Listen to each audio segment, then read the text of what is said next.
It's a great honor to be here tonight in such distinguished company.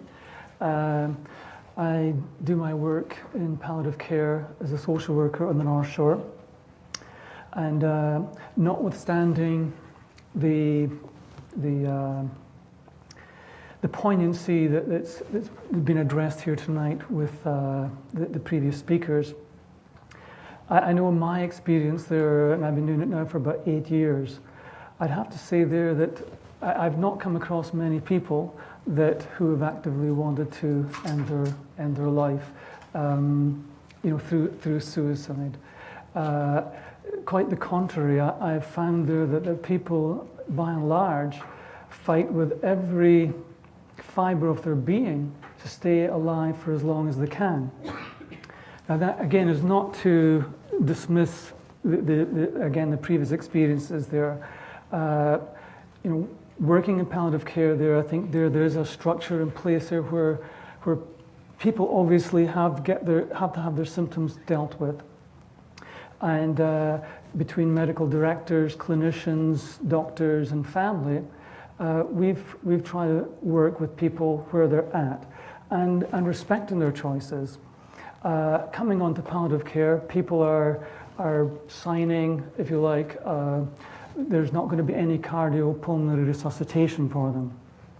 So they know that they're not going to be having their life prolonged by artificial means.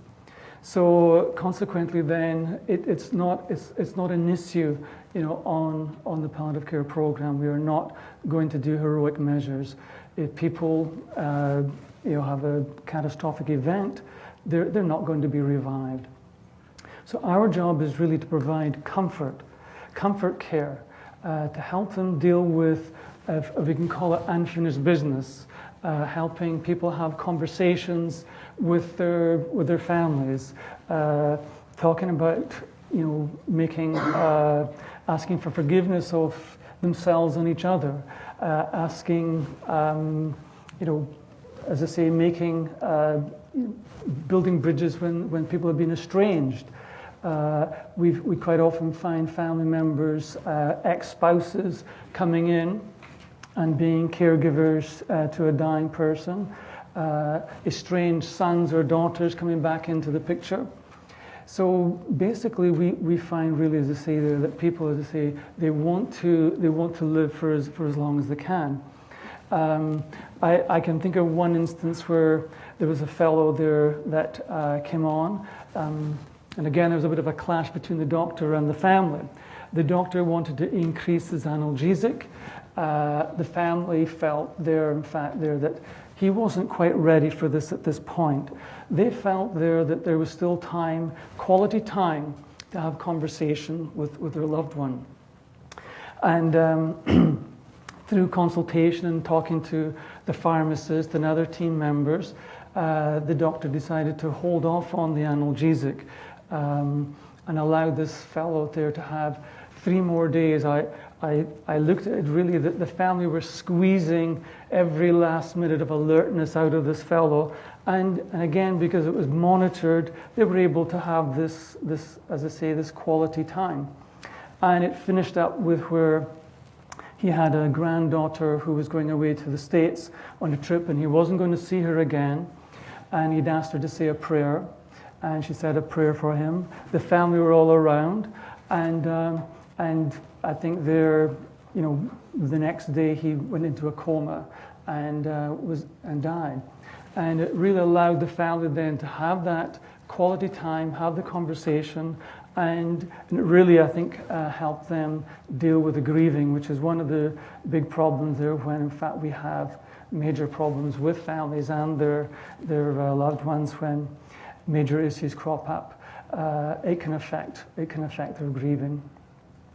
I have one situation in mind where there was a misdiagnosis made a number of years ago, and unfortunately the disease wasn't treated for probably a year and a half. The oncologist hadn't been able to.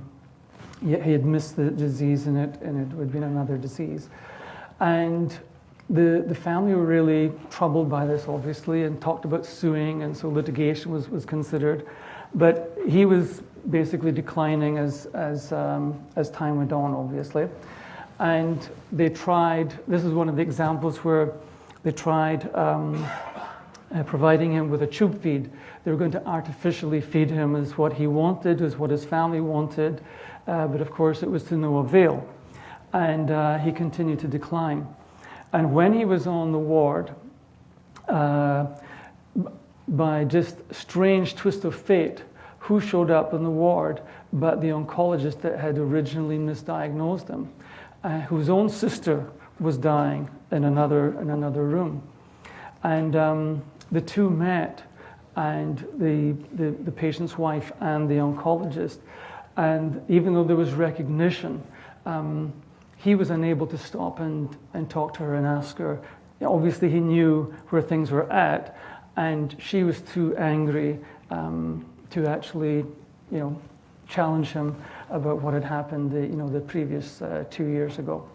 So these are the, as I say, I mean, I couldn't imagine a more ironic kind of twist of fate that he should have showed up at the very end of this fellow's life. And even therefore, we see a lot of situations there where families don't always agree on what course of treatment should be followed. And families can get into difficulty. I'm thinking of one situation, as in the Laurie Shivo case, because families didn't have some family members didn't have an understanding of palliative care. They saw that their sister was being starved to death, as they said, and it was very emotive language. And family from as far afield as Europe were called in and basically tried to see how she could be fed. But of course, there's a point where that's not going to be helpful at all. And again, in another irony, another friend from the past comes in and thinks that she's being mistreated because she's not being fed, when in fact she's been very close to the end of her life. And hydration, feeding is not appropriate at this time.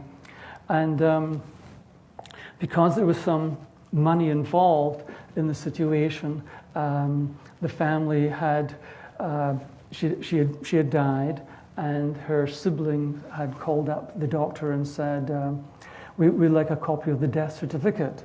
And the receptionist said, oh, I didn't know that Mrs. So-and-so had died. He said, yeah, she had just died 10 minutes ago. And so here they were trying to, make sure there that the affairs were going to be handled in a certain way. But of course, it didn't work out like that. She had changed her will and left her things to other family members. So these are the ironies and the twists and turns that take place in palliative care. But as I say, my original thing is going back to, if people have something to live for, they certainly will fight as much as they can.